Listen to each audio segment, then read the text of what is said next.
William Hague, I read your column, and I know you have perhaps two suggestions that you feel should have been deployed by Boris Johnson in the House of Commons yesterday. But I wanted to ask you, um, overall, we've had quite a bit of discussion this morning, specifically with Dominic Raab, about the whole kind of Jimmy Savile, etc. line of attack. When you heard that from Boris Johnson, was your head in your hands? Yes, a little bit. Yes, I agreed actually with the what we were just hearing from his former advisor. That of course, a prime minister always needs to go back on the offensive against the opposition, of course. But that was all getting pretty wide off the point, really. I think it's fair to say, though, that Keir Starmer's attack on him was pretty wide off the point in many places. Accusing him of having done things all his life. Well, this was about these specific circumstances, this controversy over parties in Downing Street. So I don't think either of them gave their most brilliant parliamentary performances. But yes, the bigger gap for me was actually not taking the opportunity to really set out a proper plans for ethics regulation in this country, really taking the initiative, really say, well, let's knock the ball out of the park here. Let's really have a plan that impresses everybody. I don't really know why Boris didn't take the opportunity to do that. And the other point you make is that although some people say he sounded contrite, and he did say, "I'm sorry." To my ears, anyway, it sounded slightly different. But you say that he should have taken a bit more responsibility. He should have said that this is all to do with culture, and culture comes from the top, i.e., me. Well, it was very good that he said that, we all have to look in the mirror. This is true. But then don't we all, when we hear somebody apologize when something clearly has gone wrong, we really want to hear they have looked in the mirror. We need a bit more than that. And that would have been more effective as well, if he's really sincere and genuine about that, to explain that, well, maybe he hadn't fully appreciated, among all the things he's had to deal with as a new prime minister, how much it's his responsibility to set the right tone and culture at the top and all around him, and that depends on the person at the top. And that he does understand that now. He has looked in the mirror. He could have had a couple of paragraphs about that where we would have thought, oh, well, maybe he really has taken that to heart now.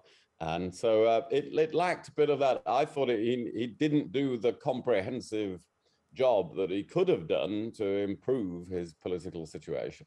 Kezia, what did you make of what happened yesterday?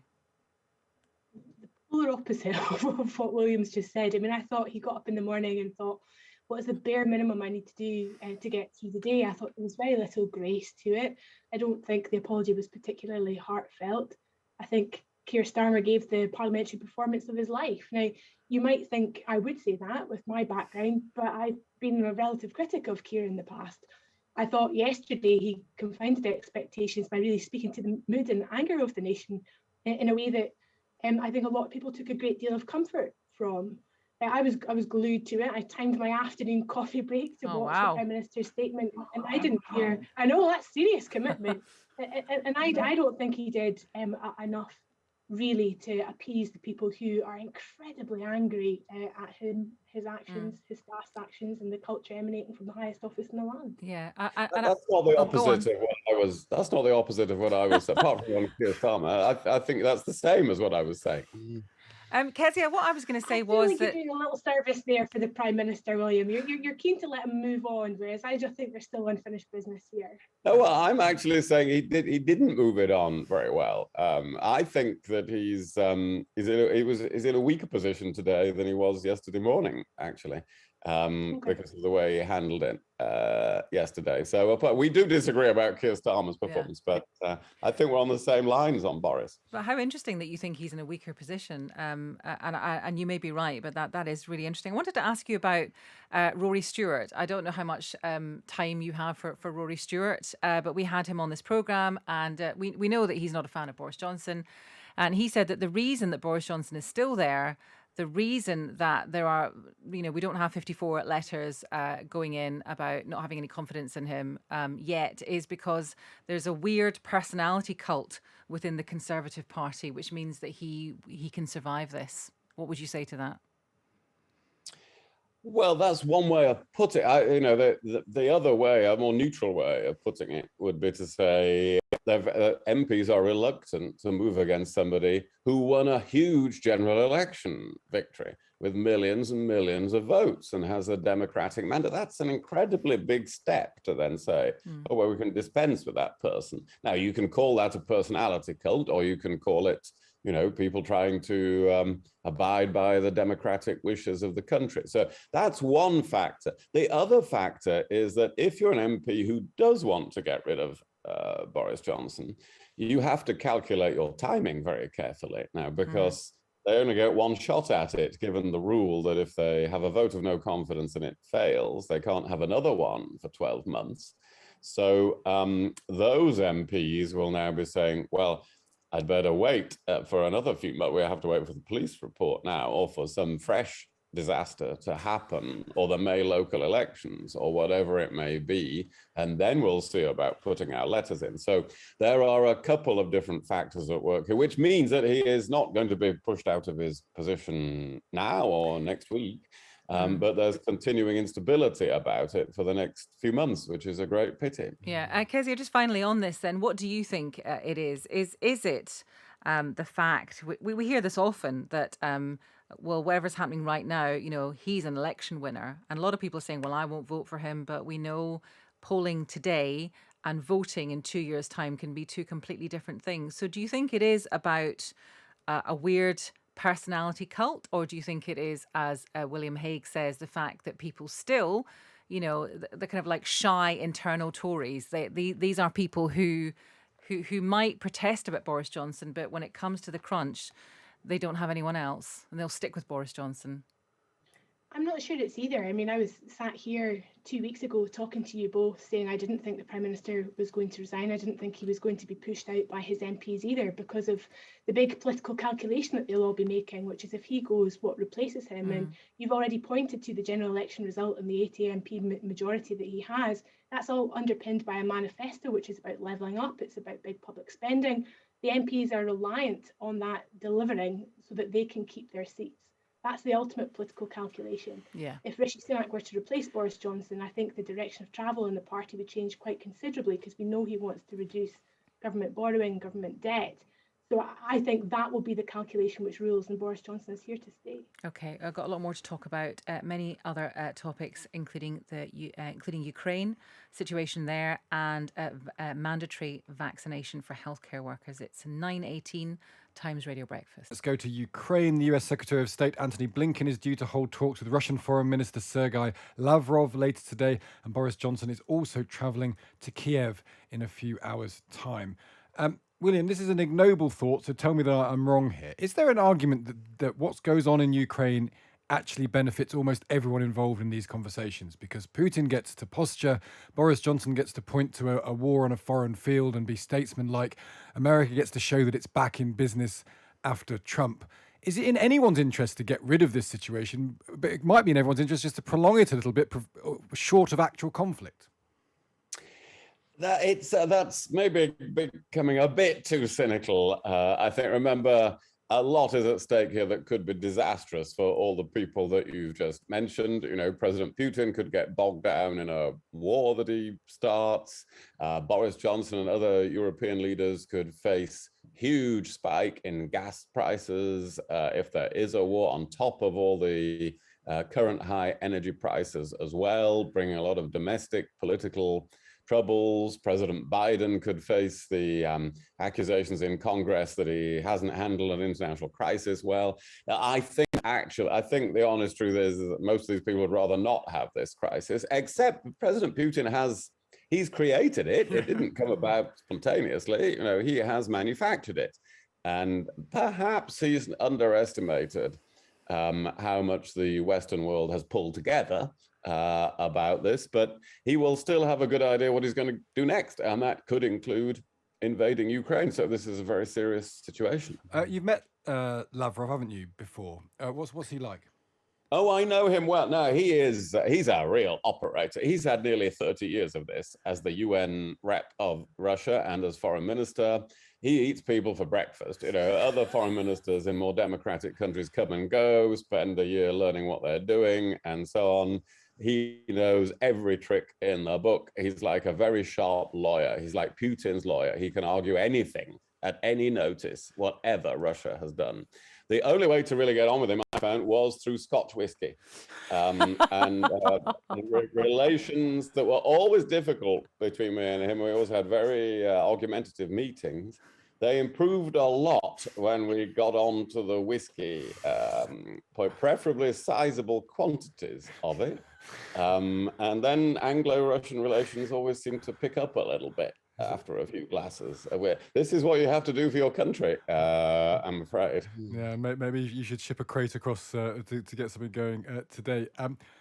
Kezia, we talked a bit about this last week, and William made the point, I think, about how we're all going to have to pay a bit of a price for not appeasing Russia. And I wonder whether that extends to how we look at Russian money in this country. Do you think that we talk a good game collectively about London grad and dirty money and how we don't want any of it and we're going to go after the oligarchs? But I'm very struck that we could have had that conversation 5, 6, 7, 8, 9 years ago, and nothing ever seems to change. Yeah, I'm still getting over the fact that Scots are potentially going to save the day. Yeah. War in Ukraine over a bottle of Scotch. I mean, I need to know the blender. I need to know what malt it was to really complete the picture. I'll tell you, he really I introduced him to Highland Park malts from the Orkneys. Smooth, very smooth. And we got through quite a bit of that. Highland Park is pretty high end, isn't it? That's well, as you'd expect, I suppose. I know. I used to know that whiskey deal back in the day. Go on, Kezia. So apart from the pride of Scotland as ever on this programme, do we have a problem with Russian money in your view? Yes, we do. And it's also the first thing that we go to when we're in trouble to say that we're going to crack down and address it. And it may be part of the answer, but it's only part of the answer. We've talked here before about the primary issue being reliance on gas. And that's really at the heart of why France and Germany and their leaders find themselves in a little bit of a sticky position here and unwilling to perhaps be as bold in their words and their language and actions as Biden and indeed Boris finds himself doing this week. So I think cracking down on it is, of course, important, but some really fundamental long-term questions need to be asked about our own energy security and how we'll keep the lights on if we really want to talk about security. We're going to move on and talk about vaccines now because ministers have backtracked on a plan to make it mandatory for healthcare workers to have a COVID vaccine. NHS organisations have said that 60,000 workers would have to leave if the plan had gone ahead. An estimated 40,000 care home workers already lost their jobs after the rule came in for care homes in November. William Hague, is this a bit of a mess? We spoke to a care home owner who said that he'd had to get rid of some staff, and then to replace those staff had cost him £25,000 because the kind of work is very specialised, and he couldn't find people short term. So that's the messy aspect of it. Is it a mess, or is this just government responding to the changing facts?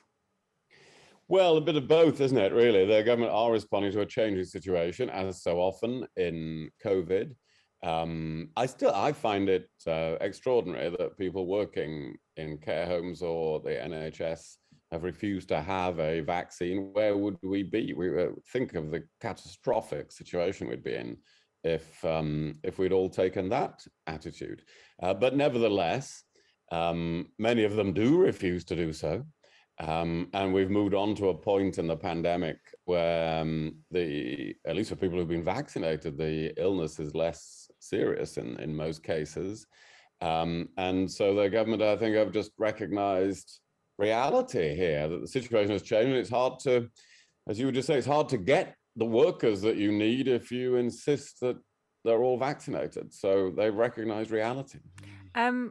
Kezia, do you, because we spoke to someone yesterday who represented NHS workers, and actually she was quite sympathetic towards the 70,000 or so staff within the NHS who said that they didn't want to get a vaccine and would probably have to leave. And she kind of listed quite a long list of reasons. And then I said to her, well, hang on a minute, would you like your elderly mother to be looked after someone who wasn't vaccinated? And she said, I do have an elderly mother, and I would rather that the job was filled by someone. There was someone there trained doing the job rather than them being vaccinated. So how do you see it? Do you think that we should have even discussed the idea of mandating vaccinations amongst health workers? Yes, I do. And I think I've been on this programme in the past supporting mandatory vaccinations for people working in social care or in the wider NHS. I think, though, Sajid Javid has been presented here with two very difficult and complex issues. And I think on balance, he is making the right judgment, because he's having to choose between high levels of staff absence in the NHS or because of a recruitment challenge versus high levels of absence in the NHS or the social care system because of sickness. Now, the recruitment challenge is far greater. It's a longer term issue, which means on balance he's probably doing the right thing here. But you could find yourself building to a situation where you could demand mandatory vaccinations if you had better workforce planning. So how is it that it's so difficult to recruit to these sectors? Is it a question of terms and conditions? Is it a question of wages? I think it's both. I think you'll find the unions will say it's both. How do you incentivise careers and jobs in these particular vocations so that more people are attracted towards them? There's a long-term answer here which could get us to having mandatory vaccinations aligned with better pay and terms and conditions that makes those jobs appealing. Yeah, it's a great point. Let's move on to this last item. The managing director of Waterstones has said that TikTok has made books as popular as they were at the height of Harry Potter mania. James Daunter said that Ulysses has been a particularly big seller because the kids are getting excited about it on TikTok. I have my cynical hat on a little bit to do with this. What do you reckon, Kezia? Do you think that it's plausible that people are buying and reading in full Ulysses as a result of something they've seen in TikTok? And then turning it into what, a 15 seconds summary? Yeah. Is that how long I mean, that's just incredulous to me. I really don't get this. But if it means young people are picking up more books and wanting to churn through them faster so they can get to their next TikTok, I don't think we should be overly critical of that. Well, I certainly won't be doing it. No, I don't think that. It's one of those books. It's like A Brief History of Time. People own it, but do they read it? I just want to know right now, the four people in this conversation, who Stig has, I know he has, who has read Ulysses? I haven't. Kezia? No. William Hague? Oh, I have read A Brief History of Time. So. That's not why I asked. Did you understand it if I asked you a difficult question about it? Well, of course not, but it made me think. I wouldn't be able to ask you a difficult question about it. It's 100 years since Ulysses on Wednesday, and we're going to be speaking to Colm Toybeen about it on Wednesday. I'm glad you know that. That's good. I'll just learn that. If you could recommend one book on TikTok, William Hague, start with you. Don't say A Brief History of Time. You've already got or that any one. book that you've written. Yeah, exactly.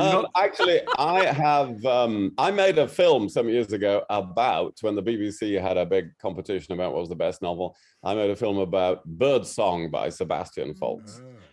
Great story, very evocative of the First World War. Great love story as well. I'm a big fan of him.